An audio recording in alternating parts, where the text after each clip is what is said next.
Good morning, or is it? Woke up, wrong side of the bed, entirely possible. Wrong reality, now we're talking. My alarm clock was screaming, not the usual obnoxious beeping. This was different. It was singing show tunes in Italian opera. Look, I appreciate culture as much as the next guy who doesn't understand it, but before coffee, this felt like a war crime. I hit snooze. The singing stopped. Good, back to normal, except the clock was now a miniature, fluffy bunny rabbit.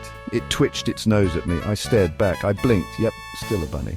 And it seemed to be judging my pajamas. This day was off to a weird start. First things first, caffeine. I stumbled out of bed, careful not to step on the operatic bunny rabbit. My apartment looked the same, sort of. The furniture was all slightly wrong, like someone described a chair to an alien who'd never seen one. I ventured outside. Chaos, utter chaos. Pigeons in tiny suits were riding those electric scooters.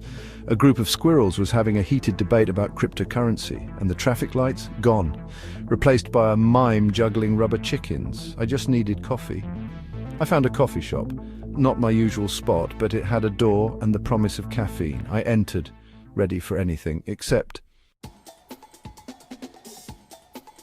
The barista was a goat, like a literal goat. I had to blink a few times to make sure I wasn't dreaming or hallucinating. But no, there he was, standing behind the counter, looking as professional as any human barista. He wore a tiny apron and everything. It was almost comical, yet strangely endearing. The apron even had a little name tag that read Gary. "Can I get a latte?" I asked, because what else do you say to a goat barista? I half expected him to just bleat at me, but he nodded and started making the drink. "Barista special, coming right up," he bleated cheerfully. Okay then, I couldn't help but chuckle at the pun. It was surreal, yet oddly charming. My latte arrived. It was bright blue. I stared at it, wondering if this was some kind of joke or if blue lattes were a thing in this bizarre world, and it tasted like pickles. I couldn't believe it. Who in their right mind would make a pickle-flavored latte? I tried to keep a straight face. I took a sip, smiled weakly at the goat, and promptly poured it into a nearby plant when he wasn't looking. This wasn't my day. I felt a bit guilty, but there was no way I could drink that. This wasn't even my reality. Everything felt off, like I had stepped into an alternate dimension where goats ran coffee shops and lattes tasted like pickles. I needed to figure out what was going on. How did I end up here? And more importantly, how could I get back to my own world?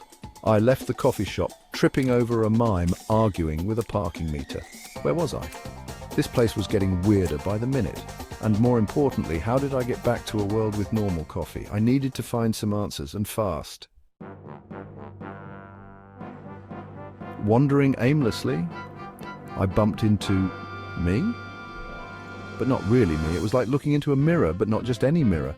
It was like one of those fun house mirrors that distort your reflection, making you question reality itself. It was like looking at a funhouse mirror. The face was mine, but the details were all wrong. Same face, different haircut, wearing a sequined jumpsuit. It was like seeing an alternate version of myself, one that had made entirely different life choices. "You're late!" Other me exclaimed. The urgency in their voice was palpable, as if something monumental was at stake. "The interdimensional portal closes soon. Into what now?" I stammered, completely bewildered by the situation. "Look, no time to explain," Other me said, grabbing my hand with a sense of urgency that left no room for questions. "We have a reservation at Doritos." The name sounded absurd, yet intriguing. "It's the hottest new restaurant in Dimension X42, Dimension X42, Doritos." My mind was spinning with questions. This day just kept getting weirder. I felt like Alice tumbling down the rabbit hole. But hey, when in Rome or another dimension, sometimes you just have to go with the flow. I let Other Me drag me towards a giant swirling vortex of light. The air crackled with energy. "Don't worry," Other Me shouted over the roar of the vortex. Their confidence was oddly reassuring. "It's just like your dimension, but with more cheese." I couldn't help but laugh at the absurdity of it all. The vortex spat us out onto a familiar street. My street, but something was off. The air felt different, almost electric, and the colours seemed more vibrant. Except the pigeons wore fedoras, not suits. They strutted around like they owned the place, tipping their hats to passers-by. The squirrels were arguing about the stock market, not crypto. Their tiny voices were filled with passion, debating the merits of blue-chip stocks versus emerging markets. And the traffic lights were back, thank goodness. They blinked in a familiar rhythm, guiding the flow of cars and pedestrians. Well, gotta go, other me said, already fading away. It was like watching a ghost dissolve into the ether. Dinner with destiny and all that. The phrase hung in the air, heavy with meaning. And hey, try not to mess up this reality too badly, okay? The words were a mix of jest and genuine concern. And then they were gone. The street felt emptier without them, like a piece of the puzzle was missing. I stood there for a second, taking it all in. The normal-ish traffic, cars honking, people chatting, life moving on.